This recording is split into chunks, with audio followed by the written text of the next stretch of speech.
Hello YouTube, Falagar here, and I'm coming at you again from the Horror Globe. This time I'll be reviewing a Wes Craven production, The Breed, starring Michelle Rodriguez. And this film, surprisingly, was fairly good. Slightly above average, as a matter of fact. Stars Michelle Rodriguez and Taryn Manning. Now, despite the cover, you might think at first glance, which is what I thought this was. I thought this was more of like a werewolf type pick, as you can see with this woman right here, and she's crouched down, these wolves that look like maybe she's going to transform into a wolf, but no, they're actually just rabid dogs. And the film follows, well, it opens up with these two couple coming in from a boat, and they're on a boat, and then to see this island, so they go on the island thinking that maybe, this is like a little civilization, a little resort of some sort. To go down there, and it really isn't. It just looked like there's some sort of abandoned facility on there, and the woman decides she wants to go take a stroll in the forest on this island that they're on. I don't know if it's literally an island, but some part, it might be an island. And so she goes exploring, and she hears all these noises, growlings, and everything, and you see like an animal just zip by, and the next thing you know, she's attacked by something. You don't quite see it, but of course it sounds like an animal of some sort, either a wolf, but of course they're experimental dogs. Then you don't see what happens to the guy. The guy hears the screams and he goes running, and it cuts from there. And then the scene changes to a private plane with Michelle Rodriguez and I believe it's four other friends. There's there's Michelle Rodriguez, a black gentleman, uh, two white brothers, and another a white woman. So five altogether. Okay, and they land because of course they're going to go take vacation. And the two brothers, it's their this island, same island where the facility is, where those rabid dogs are. He has a cabin house over there, so they're going to go stay there. So they land, and it's just showing them having a grand old time there. And this pup approaches Taryn Manning, and I forgot her character's name. And matter of fact, I kind of forgot all the characters' name. I think one of them was like John. Well, it doesn't matter, not important.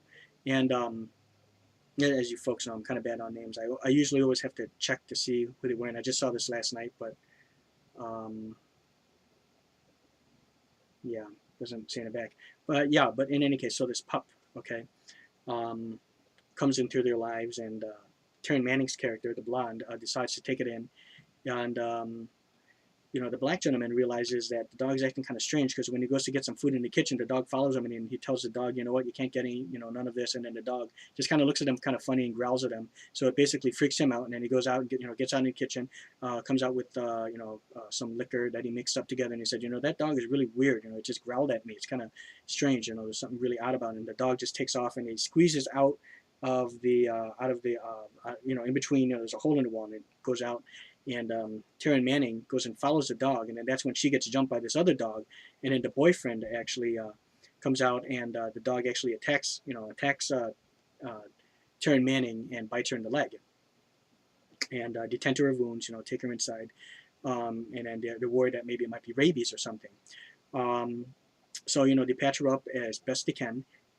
Everyone else around is saying, we got to cut this vacation short. We got to take her on a plane and get her to a doctor to get a tetanus shot, because who knows what kind of, could have rabies or some other, foreign disease, like who knows what.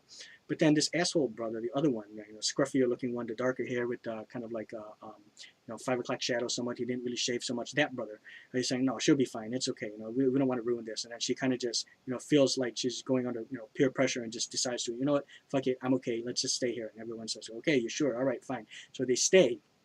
She starts acting kind of weird, and almost like you would think like maybe she's gonna become like some kind of creature, but that doesn't happen. It's not that type of a pick. Matter of fact, okay, we'll just get down, the whole thing, what it is now. That's basically how it starts off. These are just dogs that the government was experimenting on, particularly the army, whatever, some military branch, to train and experiment on these biologically experiment on these attack dogs and train them to be attack dogs. And who knows, doesn't really get into what they're going to use them for. But basically, there's whole, living there for 20 years now, mind you, so they've been breeding and breeding. There's like whole packs and packs, like have to have been at least like over a dozen, like a few dozen or so, just roaming the place.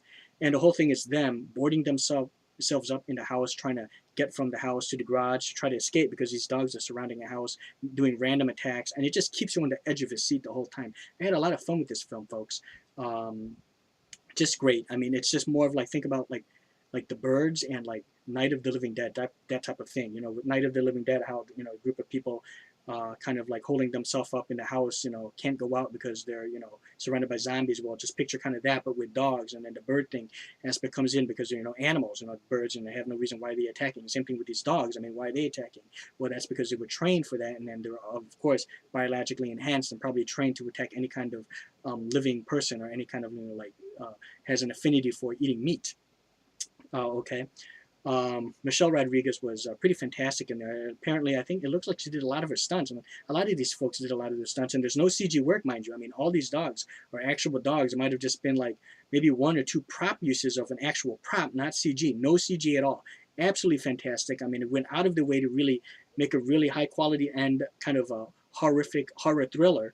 Especially with the dogs, and with the makeup that they put on the dogs, and with the trainers to try to, because I watched it behind the scenes, and it was just an absolutely fascinating watch. It's only about like 20-30 minutes for the behind the scenes featurette, and I highly recommend that you watch that after you watch the movie. Watch the movie first, of course, and then there were techniques that they used for the dogs to make them like look all ferocious and everything, and look like that. See how they're growling and everything. It's just absolutely fantastic of the things, you know, they went through to really make the dogs look as if they would really be vicious and carnivorous killers and creatures, but truly they're really not. There have been some accidents along the way, particularly with the stunt double and Michelle Rodriguez getting bit in the leg for real. Um, so the picture quality, you know, PQ, AQ, absolutely fantastic. I mean, the picture surprisingly was really, really sharp, especially for a film of this, you know, this type of, you know, not really low budget, but semi-low budget, maybe slightly higher than your basic low budget film, because I know it can't really be cheap. And by the way, this film was shot in South Africa. You know, I know it had to cost them quite a bit, you know, to actually get these trained dogs. And, you know, some dogs were like, that they got were actually home raised from South Africa. They had to bring in some other kind of breeds of dogs, like dogs that would kind of fit the bill for this type of role and have that type of certain look that would be perfect for the film, being some sort of like attack, you know, killer dogs that almost have like this wolf-like quality to them. Sound quality perfect, everything. You can hear the dogs, you know, coming left and right, you know, from each individual speaker. Quite nice, real nice. I mean, it's surround sound perfect. And so when it comes down to the final score of this film, I absolutely loved it. Great film. Nothing you should take really too seriously. Like I said, the plot isn't like really all that. You know, it's not like some kind of like a big major plot or anything like that. It's not really too hard and too complex to follow along.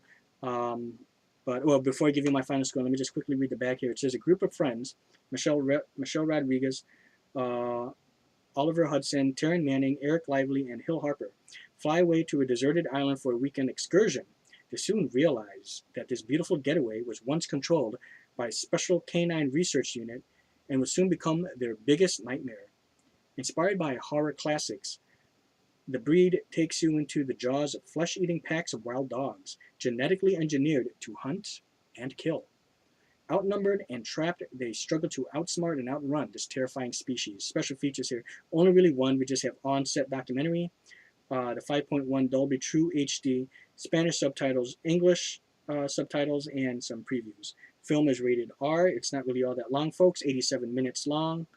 And the film came out, I believe, what's that say? I can't really see the year, but I believe it was after Resident Evil, the first one. So it might, I think actually this is,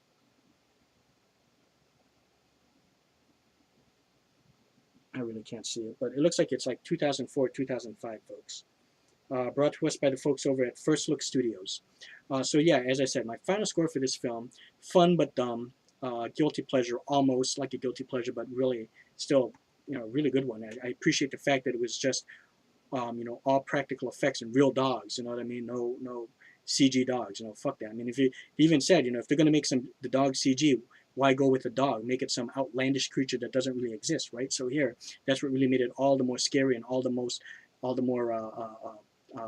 frightening, is because they were real, actual dogs. I would have to give this film, because of that fact. You know, it's like it's a dying it's a dying technique. You know what I mean? Everything nowadays is all like CG. So because, you know, for that, I would have to give it a very solid 3.25 for the breed, and I do recommend you pick this up for a really good price, $5 or less. I picked it up at Fry's for about a couple bucks. It's really, really good, and I do highly recommend that you do pick it up, especially for a good deal. And it does make a good film to hit. Something to to differentiate the kinds of movies you would normally watch for this Halloween 31 Days of Horror. So definitely hit this one, somewhere in between hitting stuff like, the usual things like the Halloweens and the Friday the 13th, Nightmare on Elm Street. Okay, so there we go. There's my review for the breed. I hope you guys enjoyed it. Subscribe to the Globe. And thank you folks for watching. My name is Falagar517. Go ahead and shoot over to my channel. Give me a sub. Check out all the other folks involved with the Globe. Give them a sub. And thank you guys for watching, and farewell.